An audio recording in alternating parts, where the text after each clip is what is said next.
So you just ate way too much during the holiday dinner with your family, and maybe you've been eating all day. But how in the world are you going to recover from all of that food so you can keep losing weight and get back on track? Well, the good news, you didn't ruin anything. But today I'm gonna break down exactly what happens in your body and what you need to follow in this holiday survival guide. And by the end of this video, you're gonna know exactly how to recover from all of this without starving yourself, punishing yourself, or even just going and running 5 miles out of guilt. But the first thing that you need to know is why you gain so much of that weight overnight. Because when you step on the scale in the morning, you're gonna be 3, 5, maybe even 8 pounds heavier. And I have a secret for you. It's not fat, it's just water. And I know how difficult it is to see the scale jump up, especially after you've made so much progress. But even if you like science, you're gonna understand this really well. Your body is physically capped at only gaining 1 pound, maybe 1.5 pounds in extreme cases, of fat in one 24-hour period. So anything over that 1 pound is going to be food, water, sodium, carbs, like so much other stuff. So you didn't ruin anything by this meal. And if you still don't believe me, I'm going to use math. We know that 1 pound of fat equals 3,500 calories. So by just simple multiplication, if you gain 5 pounds of fat, that means that you ate an extra 17,500 calories in one day. And look, I understand how good Thanksgiving food is. I mean, when your aunt brings the mac and cheese, you got your uncle bringing in the dessert, and then family from all over the country coming in, bringing every single one of their best dishes. Yeah, you're gonna have a great day at the dinner table. But I cannot describe to you how difficult it is to eat just 10,000 calories, let alone an extra 17,500. So before we continue, you did not gain 5 pounds of fat. And by the way, if you're new here, my name is Matt Ross and I run a program called the Ex-Athlete Protocol. It's where I take former athletes and help them lose weight, get healthier, and get back in shape. That way they can live longer and actually be more productive and more present for their families. But the real reason why you have all that extra weight, especially now that we know that it's not fat, is because just of a couple things. One, water. When you ingest that much food, especially when you're not used to it, your body is going to try to hold on to so much of the water that it possibly can, because your sodium is spiked from all of that wonderful food, and it needs a place to travel. And how is it going to travel there? Well, by water. And without getting into too much anatomy, basically water, sodium, carbs all go together, and that's how they transport throughout the body. So naturally, you're going to hold on to more water. And the more water in your body, the heavier you'll be. I think that's kind of obvious. But 2, the food hasn't digested. I mean, think about how much you ate just at like 8 o'clock last night. And then you probably went back for desserts. Like, you've barely given your body 8 hours to digest it. That's not enough time to get all of it out of your system. And naturally, you probably didn't even do much that day in terms of exercise, so you haven't even burnt a bunch of calories. So it's just sitting in your body. That's what this weight is. And I know you're sitting there just, Matt, I get it. It's not fat, it's a bunch of food, but how in the world am I going to lose this weight? Well, welcome to your holiday survival guide. There's 4 phases. Number 1. You need a hydration reset, and this is gonna sound insane, but you actually need to drink more water. I know that I said you're holding on to a bunch, but it's because of all the food and sodium inside of your body that's keeping it in. But by drinking more water, you actually flush it out.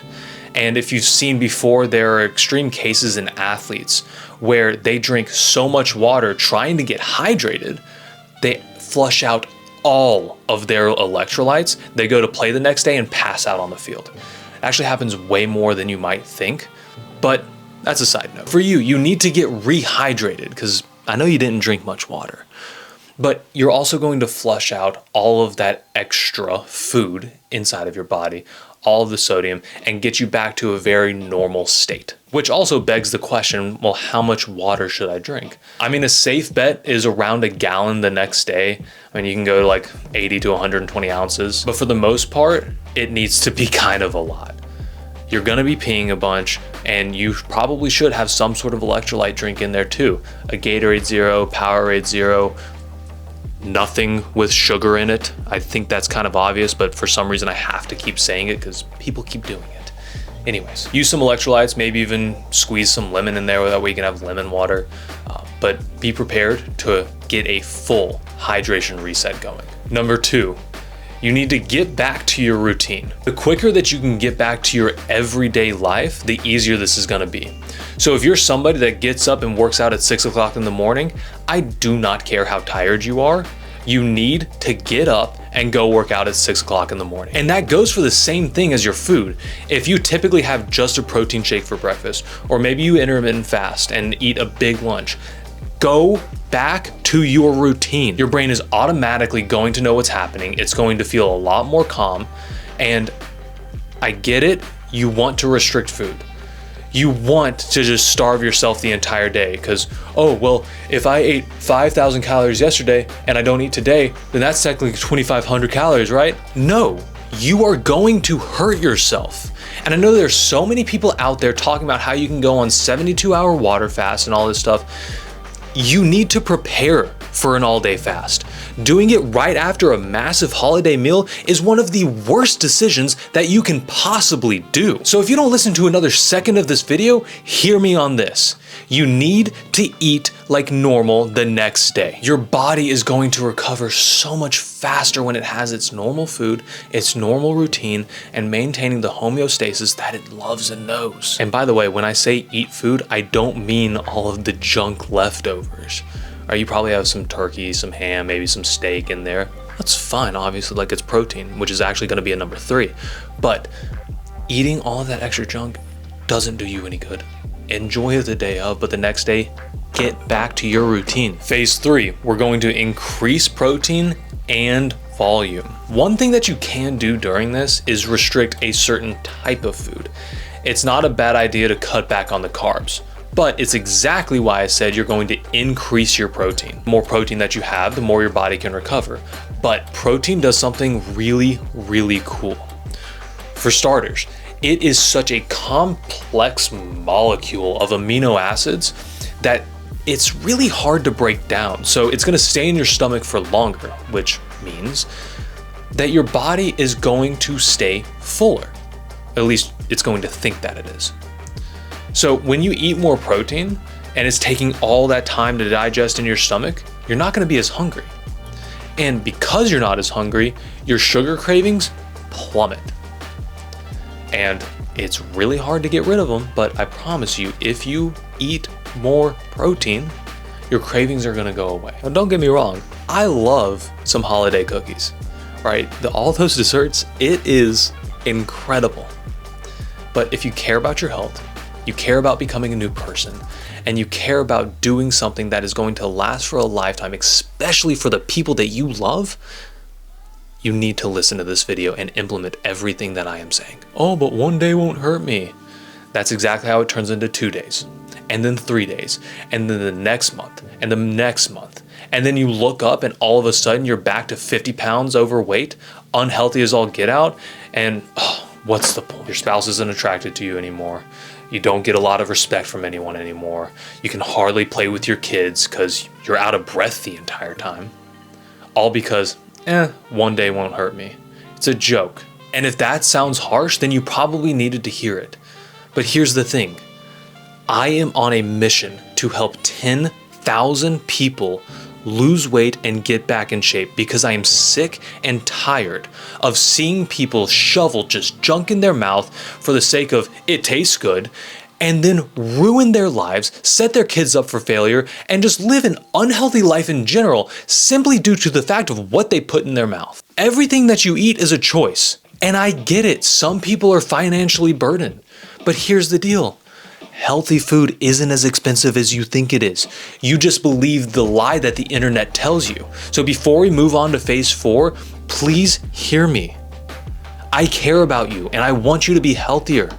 That's what my entire channel is for. If you subscribe, cool. If you don't, at least you watch this video. And after that massive, massive amount of food that you just ate during the holidays, the very next day, you need to eat a high protein breakfast, high protein lunch, and high protein dinner. We're about to get into like movements and exercises and all that, but specifically for phase 3, get a lot of protein in, cut back on the carbs, and fill your stomach with good nutrients. Your body will thank you. And before I get into phase 4, I do want to let you know that there's something in the back of your mind telling you like, did I do a lot of damage to my body? Like, did this actually hurt me more than it seems? And I'm gonna go over that in a second. I wanna get through phase 4 first, that way you understand the movement aspect. But if you're sitting there wondering about, did this hurt me? Like, am I really gonna have to do a lot of work? I'm gonna cover all of the damage that you just did to your body. So hold out on that, but for phase 4. Your movement that very next day is not a punishment. You're just restarting momentum. I see so many people time and time again wake up that next day and try to outrun, outburn all of those calories that they just ate. One, it is so incredibly hard to do that, but 2, it's just dangerous. Right? If you're not used to running, don't go run 5 miles. If you're not used to working out for 3 hours, don't work out for 3 hours. It's about getting back into your routine. So here's the plan that I give all of my clients after a big holiday like this. You need to go on 2 30-minute walks. Now, it actually has to be separate. It should not be just 1 hour walk. Oh, I got 2 30 minutes. Cool, you're great at math. No, it's separate walks. I like to do one right before I work out and then one later in the day. That's completely up to you. I don't care. Just get 2 30-minute walks in during that next day.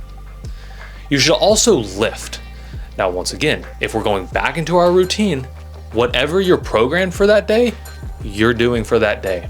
A lot of people like doing legs. It's a full body movement. It is extremely difficult if you're doing legs correctly. And you typically like sweat a lot. So naturally, if you want to do legs the next day, cool, go for it. But whatever you're programmed for that day, go and just do your absolute best. That's what's important. And if you go to a gym that has a sauna, it's probably not a bad idea to sweat. However, if you don't typically go in there, you're running a very, very dangerous game. And I get it, it feels good to sweat, but please don't do anything stupid. Saunas are great. I miss the sauna that I had at my old gym, but I got into a routine of doing it.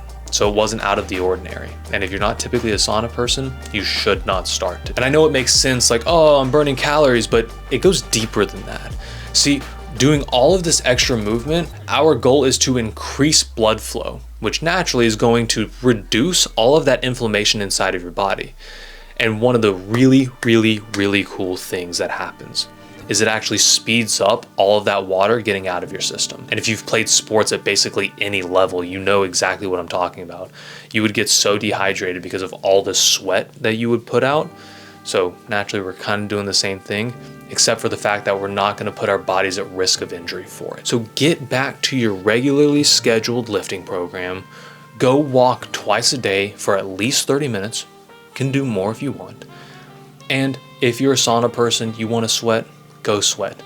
But we're not putting our bodies at risk. I don't care how many times I have to say it. So let's recap your holiday survival guide. Phase 1 is a hydration reset. You are pounding water, not anywhere near like 2 gallons, but roughly around a gallon for the day. Phase 2, we are getting back to our routine as quickly as possible. Your body wants to remain in balance, so getting it back to the thing that it knows best is going to be perfect. Plus, you've already followed it up until this point, so it's not going to be that difficult. Phase 3, you're going to increase your protein and volume. So we're cutting back on the carbs a little bit, but increasing protein. That way your hunger goes down, your cravings go down, and you get to eat really good protein. Like, who doesn't love a good steak? And lastly, phase 4 is strategic movement.